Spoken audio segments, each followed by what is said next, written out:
আসসালামু আলাইকুম। আমাদের ভিডিওতে আপনাদের স্বাগতম। আজ আমরা নন্দীগ্রামের রনবাঘা মানে এলাকায় এসেছি, মানিক ভাইয়ের পুকুর। এখানে উনি ডাবল স্পিড এয়ারেটর ব্যবহার করছেন দীর্ঘ ১ বছর যাবৎ। আমাদের ডাবল স্পিড এয়ারেটরটি আপনারা দেখতে পাচ্ছেন এখানে তারা ব্যবহার করছে। তো আমরা ডাবল স্পিড এয়ারেটরের একটু বৈশিষ্ট্য জেনে নিই।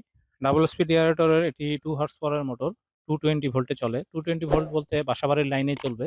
এর জন্য আপনার কমার্শিয়াল লাইনের প্রয়োজন নেই। এবং এটি আপনি আ ২.৫ থেকে ৩ একর জায়গায় ব্যবহার করতে পারবেন। ডাবল স্পিড এয়ারেটরের অক্সিজেন প্রোডাকশন ক্ষমতা এটি আপনার ঘন্টায় ৪.৫ থেকে ৫ কেজির মতো। এটি আপনি যদি এই তো বললাম যে ২.৫ থেকে ৩ একর জায়গায় ব্যবহার করেন, আপনি দ্বিগুণ ঘনত্বে মাছ চাষ করতে পারবেন। তো ডাবল স্পিড এয়ারেটর ব্যবহার করলে নরমালি আপনি যে ৩ একর জায়গায় ব্যবহার করবেন, এখানে অক্সিজেন সমস্যার সম্পূর্ণ সমাধান তো এটি করবেই। পাশাপাশি একটি পুকুরে যখন আপনি অক্সিজেন সমস্যার সমাধান হবে, সেখানে আপনার অন্যান্য আনওয়ান্টেড গ্যাসগুলো কম হবে। কারণ কি? অক্সিজেন যখন বৃদ্ধি পাবে সেটি সূর্যের আলোর সাপেক্ষে কেমিক্যাল রিঅ্যাকশন এর মাধ্যমে অ্যামোনিয়া, নাইট্রেট, ফসফেটের সাথে কেমিক্যাল রিঅ্যাকশন করে সেই গ্যাসগুলো কমাবে। কিন্তু অনেকে বলে থাকে যে পুকুরের তলদেশে যদি অনেক পরিমাণ অ্যামোনিয়া, নাইট্রেট, ফসফেট জমে যায় তাহলে কিন্তু শুধু এয়ারেটর দিয়ে সেটি রিমুভ করা সম্ভব নয়। আপনি যদি সেটি রিমুভ করতে চান তাহলে অবশ্যই তলদেশের যে কাদা সেটি আপনাকে রিমুভ করতে হবে।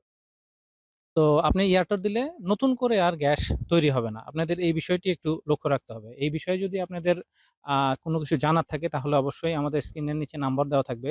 সেই নাম্বারে কল করবেন। আমরা আমাদের সর্বোচ্চ হেল্প করার চেষ্টা করব। আর ডাবল স্পিড এয়ারেটর ব্যবহারের ক্ষেত্রে কিছু সতর্কতাও রয়েছে। ডাবল স্পিড এয়ারেটরে 2 হর্স পাওয়ারের মোটর, বাট এটির ওজন কিন্তু আপনার 65 থেকে 70 কেজির মতো। আর এবং টোটাল এয়ারটরটির ওজন কিন্তু আপনার প্রায় 80-90 কেজির মতো হয়ে যায়। তো অন্যান্য 2 হর্স পাওয়ারের মোটর চলার ক্ষেত্রে যে পরিমাণ তার বা ভোল্টেজ প্রয়োজন হবে, ডাবল স্পিডের ক্ষেত্রে কিন্তু তার থেকে অনেক বেশি বা ভালো পরিমাণ আ তার বা গিয়ার অয়েল ক্ষমতা সম্পন্ন গিয়ার অয়েল বা কোয়ালিটি গিয়ার অয়েল এবং তার ভালো দিতে হবে। তো আমরা নরমালি সাজেস্ট করি যে আপনি ১৪০ গ্রেডের যে গিয়ার অয়েল সেটি ব্যবহার করবেন এবং আপনি তার দিবেন ২২-৭ তার। সেটি মিনিমাম ২২-৭ তার। আপনি যদি এটি হলো 3 আরএম এর তার বলা হয়। আপনি যদি আরো বেশি আরএম এর তার দেন তাহলে সেটি খুবই ভালো। কারণ আপনি দেখেন একটি ডাবল স্পিডের এয়ারেটরের দাম কিন্তু অনেক বেশি। আপনি যদি তার কিনতে যে খরচটা সেটি যদি আপনি বাঁচাতে যান তাহলে ডাবল স্পিড এয়ারেটর কিন্তু আপনাকে সেই পরিমাণ সার্ভিস দিতে পারবে না এবং শুধু সার্ভিসই নয়, হয়তো দ্রুতই এটি নষ্ট হয়ে যাবে বা পুড়ে যেতে পারে। তো এই সমস্যাগুলো এড়ানোর জন্য আ আমরা যেভাবে ডিরেকশন দিব আশা করি সেভাবে যদি চলেন তাহলে আশা করি ৩ থেকে ৪ বছর আপনারা অনায়াসে সার্ভিস পেতে পারেন।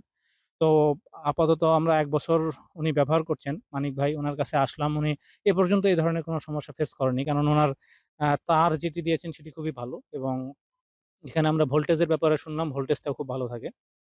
তো আপনারাও এই বিষয়টি একটু খেয়াল রাখবেন।